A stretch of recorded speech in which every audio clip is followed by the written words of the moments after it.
everybody. Welcome to the South Bronx. I would love to invite you on a tour of my studio in the historic Clock Tower building. Come on.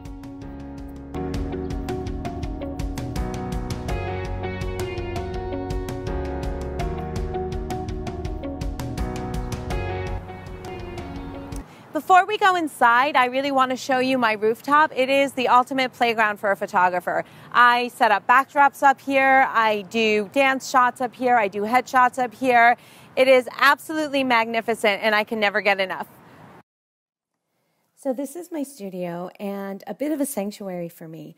It's really tranquil and calming, and it is a really wonderful way to start the day, to set up, to shoot, and to wind down afterwards. My clients really love it as well because they get to decompress and have a little mini vacation from their day to day. Now, this couch I crash many a night on. I live in New Jersey, and during early morning shoots, traffic is horrendous. And this is my office, and this is my father. There's this little area in my lounge that I love. I have these fiber prints from the first 2 years of my career as a headshot photographer. And I just love looking at them. I have them there. They're a great conversation starter because people are like, wow, what is that? Those are so cool. And some of my clients are so young that this was 2001, between 2001 and 2003, that they didn't even know, they can't even fathom that this is how headshots were. You didn't get color. You didn't have all these digital files that, people didn't spend the money and use like 5, 6 different headshots. They maybe spent the money to reproduce 1 or 2. So I love looking at these.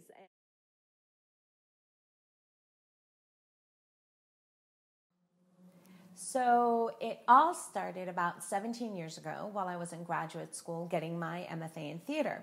This actress asked me to do her makeup for a headshot shoot, and I'm like, okay. That was my survival job, by the way, was a makeup artist, and I had been doing it for quite a while at that point.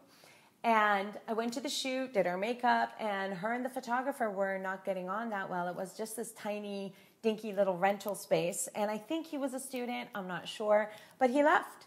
And I was being paid to be there, so I'm like, okay, let me pick up the camera and finish this roll of film up. So it was about 16 or 17 frames, and she picked her shots from those 16 or 17 frames. My boyfriend at the time asked me to do his, a couple of my girlfriends asked me to do theirs, and before I knew it, they were giving my name out at auditions because people were liking the shots, and I was being paid to take headshots within like 3 months. So it's really crazy. I never thought I'd ever do it. I never, wanted to be a photographer. But somehow it chose me, and here I am, and I'm very happy.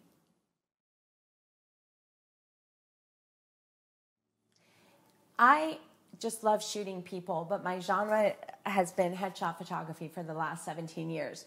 I've recently expanded to portraiture work, which has been really exciting. And I've also done personal branding. I really love doing personal branding and corporate shots because these are people who are in front of the camera for the first time. And I just love it. I love dealing with nerves. I love dealing with discomfort because I hate being in front of the camera. You should have seen me before I started filming this. I really, really do. So I think I'm really gifted at that, and I always say, be comfortable being uncomfortable. This is supposed to suck and feel weird. Just don't worry. Trust me, we'll get through it. And it's such a rush when I get people to just, wow, that looks great, or oh my God, I never thought I could take this great picture.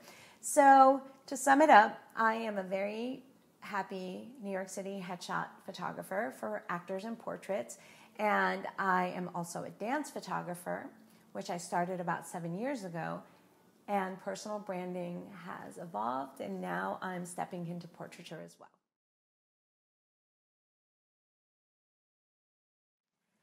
I see myself doing this for the rest of my life, and I hope it's a long one.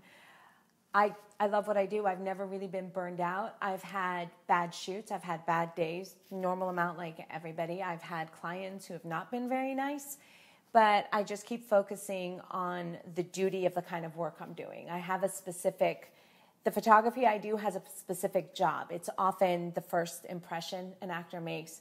Sometimes it's the first audition. For most actors, it's the most important marketing material, you know? So it's my job to do something, not just beautiful photos. They have to be effective. They have to be dynamic. So, you know, when I'm having a bad day or I'm having someone who's, you know, on the not nice side of the spectrum, I just focus on the job. I just focus, okay, Shirin, this is what these photos have to do. So, but yeah, forever and ever, you have to bury me with my camera.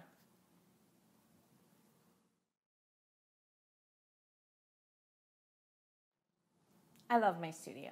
It's so happy, it's so bright, and I can pretty much do whatever I want in it. It gets a little tight sometimes. So if it could be bigger, I would like that. Especially like maybe one end of it a little L-shaped so I could cordon off an office. That would be nice. The one thing though that I would like more than anything would be higher ceilings. I mean, I think about 11-foot ceilings now, but it's the top floor and it was a factory building. It was actually a piano factory.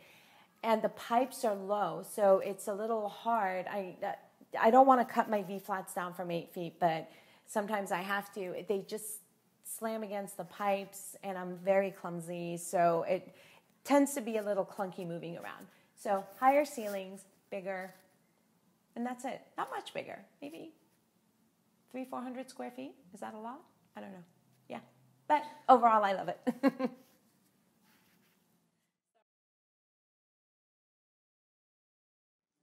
I have a love affair with natural light. It started at the very beginning when I started shooting headshots because my window was free. So, you know, the camera I was using was my sister-in-law's Canon AE1. She got it for her graduation present in 1983. So that's how I started my career. And it came with a lens, and that's where it all started. And I was in school, so I didn't have any money, and the window was there, and outside was there. But what made me fall in love with it is learning how to work with it. I had to bend it, mold it, embrace the person with this light to bring out different things about them and basically communicate who they were. So it's been wonderful, and I've been using natural light ever since. And recently, I purchased my first high-speed sync strobe, which is my Ellen Chrome, and let's see where that takes us. I'm very excited.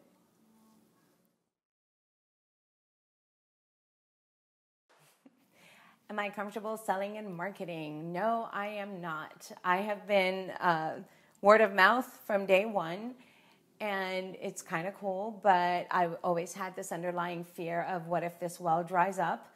And I have never marketed. I have never actively tried to sell. So it's very scary for me. It's tremendously scary for me. The difference now is, now that I've been watching the Sue Bryce Education videos, I see that it's possible. Because I never knew where to start, how to do it. I was always afraid that I would be that sleazy salesperson, or I just didn't want to come across as disingenuous. So yeah, but now I see a future of being able to do it and maybe potentially being, you know, happy doing it, because I really, once I get talking, I love what I do, so that's not fake. And I think what I give my actors is something very effective. And over the years, I've had an enormous amount of them come back to me. I always get texts about, hey, my agent loves them. So I do love what I do, so it's easy for me to talk. It's that starting and the intention. That's just, yeah. I'm excited, though. This is something I feel I can tackle now.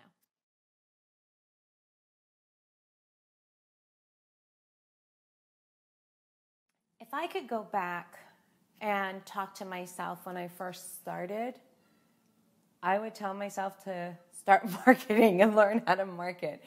But I would also tell myself to be easy, easy on myself, because I'm in New York where everybody has gotten a degree in photography. I never have. I just picked up a camera one day and it took off. And I was really intimidated by that, because I used to go to this store called Calumet. They're closed now. But everybody's talking shop. And everybody's asking me, hey, what do you do? Hey, have you gotten this blah-bitty-blah XJ5000 polka dot whatever? And I didn't know my stuff, so it was very intimidating. And later on, maybe about 10 years later, I met this very, very successful product photographer. And he said this wonderful thing to me, and I wish I had heard it back then. He said, it's the cook, not the kitchen. And he said, you are a chef, my dear. And that is actually the one thing I would go back and say. You know, I don't know if I would have believed me, though. You know, because, you know, insecurities. But, yeah. Does that answer it? I hope so.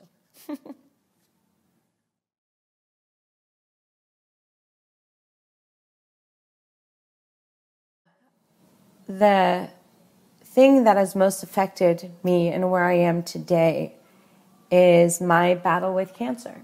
It was June of 2013 when I was diagnosed with a rare and aggressive form of breast cancer. No history of it in my family. I was a triathlete, competitive. Before I got sick, I love what I do. I never smoked. I barely drink. And this thing that my surgeon later called the Great White just started growing in my chest. And it was so aggressive that they had to give me chemo first because they just had to, you know, dive right in. And when I went to a surgeon for the first time, the first surgeon, I was sitting in their waiting room and there was a book on the table and my sister and I were just in a really bad place, nervous, sad, scared. So we saw this book and we're like, great distraction. So we're flipping through it and it was photographs of women who had undergone mastectomies. And they were artistically amazing. They were really gritty and they were really edgy. And that's I love that. But these women weren't smiling. The photos were desaturated, so they didn't look healthy. And they just seemed defeated to me. They were sitting in unflattering poses and the texture of the photo was just harsh. And I got sick. I got sick looking at them. My sister wasn't too happy either.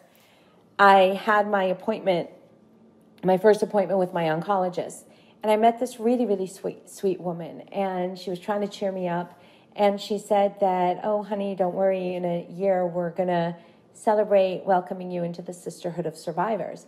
Now, at this point, I knew that my cancer was rare and aggressive, and, you know, it was a 60% survival rate, and most breast cancers are 80, 90. So that's pretty bad for breast cancer. So when she said that to me, she said, we're going to welcome you into the Sisterhood of Survivors. I looked at her and I said, what if I die?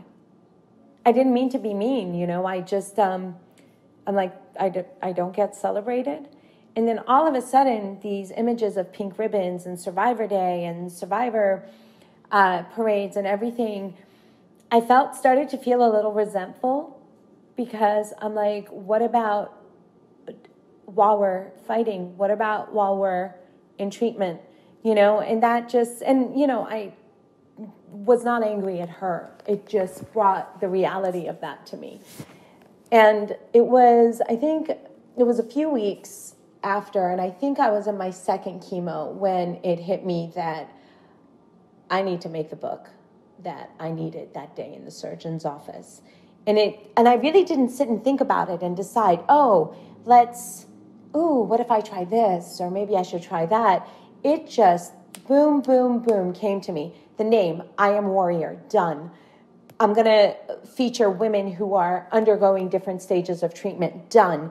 I'm going to first share who they are as themselves, ask them specific questions, the same questions of every woman. Then I'm going to depict them as a historical, literary, mythical, you know, fantasy warrior woman. And then it just took off from there, and I started it while I was still sick. There was this one girl, Amanda, she agreed because I picked this warrior for her, and I wanted to get this photo in flight. She was in chemo, and she had to rest, and she was jumping on a trampoline. she was jumping, and I'm like, Amanda, look, you're not feeling well. We don't have to do the trampoline. You can, we'll figure out Photoshop. I don't know Photoshop. I'm learning, but I didn't know anything. I'm like, we could figure. She goes, no, I'm going to jump on the trampoline. And she took flight.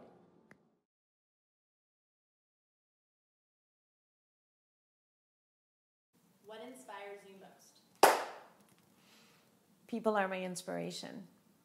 And when I shoot somebody, hey, let's face it, I mean, to have your photo taken, to be photographed, it's a very vulnerable, naked place, especially for actors, because they're used to, they're playing characters. They're getting cast to portray something that is not who they are.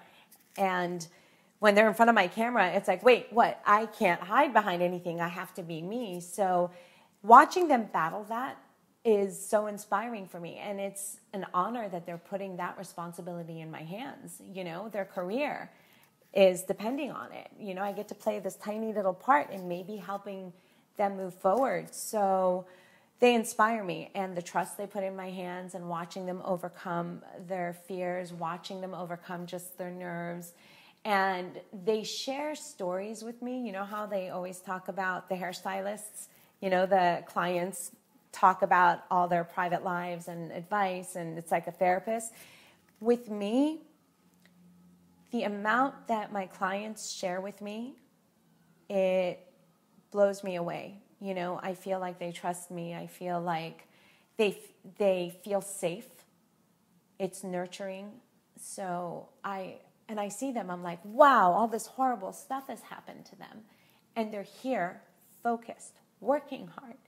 And it helps me when I have a bad day, because I'm like, look at what that person did. Look at what that person's been through. And they're in New York. They're pursuing a career that is so difficult, that is so critical. They can work their butts off. They can work their butts off rehearsing, honing their craft. And if they show up bloated, or if they show up a little bit off center, their entire being as a performer is going to be judged.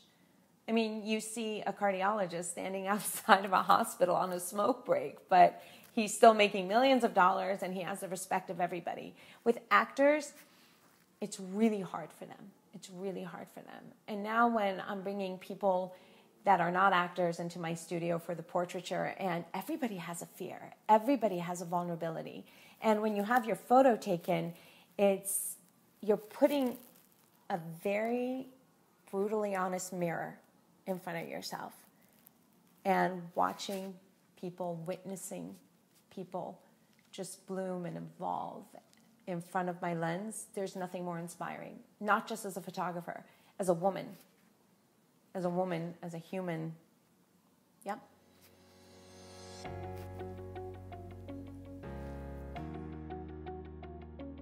Thank you for visiting, everybody. I hope you enjoyed the tour.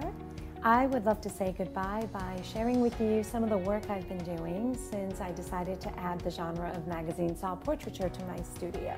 Have a great day. Bye.